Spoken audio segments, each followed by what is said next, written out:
it's not weird. It's interesting how, kooky the creative class things get. Like that one right there, the fact that there's no guns whatsoever. Like that is something you would have never have seen before. Like who would have ever thought about going to a match without a gun?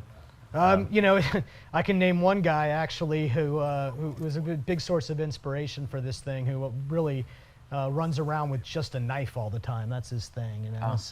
So I think it's kind of the people have done weird things. They'll actually break their controller so they can't accidentally shoot their gun and things. And it was just it's a very, very clever way of playing with this. This is Hardpoint. This is the new game mode, and this is Carrier, which is a map I don't think anybody's really even seen. Nope. This is you're seeing it here for the first time. Yeah, I love this map. Let me show you the overhead view of this map real quick. Oh, I'm sorry, I forgot about that. We're actually live streaming on the other system, not this one. That's my bad. Sorry. It's okay. So we're seeing Carrier. It is. I feel like it's a smaller map, but for things like Hardpoint 2, it gets totally like crazy. Yeah, this is complete chaos. Now, I am shocked really every time you talk to fans. It's almost like you can't make the game fast enough for them. Sure. It's I'm getting too old to be playing in such chaos. I like my games a little more strategic and at a pace I can deal with. But the fans love this kind of thing, and this is a very small map. It takes place on the deck of a Carrier, but only part of the deck, and well as some flanking pass around.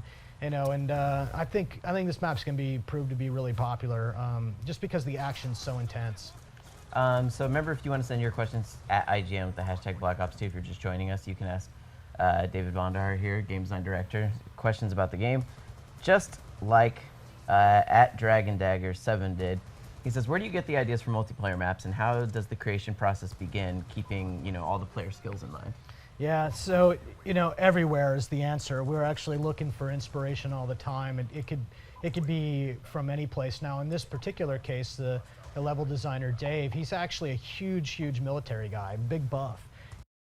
He goes and actually visits, say a World War II decommissioned museum that's actually a Carrier, and it was just an environment that really inspired him. And then obviously you get into 2025 and what those might be like, and having a Carrier that doesn't have to launch planes the traditional way, but via drones. And so in this particular case, it really came from his personal interest and love and fascination with this subject, and that's just one example. But we go through a lot of trouble to find environments that are fun to play. We want to take you places that you might not get to stand on or be at normally. Right. But they have to be great multiplayer maps, and I will tell you that reality is that most places in the world are not fun multiplayer maps, so we take a little creative liberty, of course. Of course. It's a hellstorm coming down right there. At Dragon Dagger 7, I really liked your question. So you're going to win an Xbox 360 copy of the game, which means we still have 4 Xbox 360 copies and 5 PS3 copies to give away throughout our live stream. One of the things I think that people will notice is that a lot of the weapons look kind of familiar. Like, how did you guys kind of handle, the riffing that you do off of the weapons? Yeah, this is Murad and the weapons team, and I mean, they are absolute studs. So there's a tremendous amount of thought that goes into which weapons will make the cut. There's a lot of prototyping that goes on to figure out, where to go. Like, where do you, the crossbow was like a fan favorite, right? So how do you take the crossbow and put it in 2025? Would we even use crossbows in 2025? I have no idea, right? So, it's just this kind of this fun thing that we do, where it's a pretty elaborative and creative discovery process. We go through a lot of weapons to find the ones that will actually make it, and it's really 3 people that kind of pull this all together. There's the weapon artist, lead weapon artist himself, the lead weapon animator, and the lead combat designer. Those 3 guys and their teams are working to put this together for the fans. Yeah, I noticed that I feel like if you had a favorite weapon from the previous games, there is a sort of a weapon that will be there for you. Like you will find your comfort zone in this still. Like I was always, that I like the MTAR because it feels kind of similar to the TAR, and but similar but not exactly the same. And I feel like or the AK-47. Now there's the AK-74U. They are different but the same, and that's kind of comforting for someone that's played a long time. Well, I mean, accessibility is actually a really important design goal all the time, right? It needs to be something that you can kind of have a decent experience with right off the bat, something that you've are familiar with. But there's actually a lot of differences here too. So one of the core system level differences in the weapon system right now is we have a tremendous amount of control over the fire rate system that we didn't have before. That's where you get attachments like the select fire switch. You can actually change the fire rate. In fact, there's a gun called the AN-94 which actually shoots the first 2 shots at a different fire rate than it shoots all the other shots. So we're doing a lot of really interesting things. Oh man. There's the death machine. That's a score streak here. Yeah, there's this guy's going to probably do some chaos for sure. Although let's see, let's go to see our friends at IGN Livestream. Let's see how he's doing. Let's see how. Yeah, how do you handle? Yeah, so there's the you see a person actually. with the death machine rolling around. You can hear it in the background.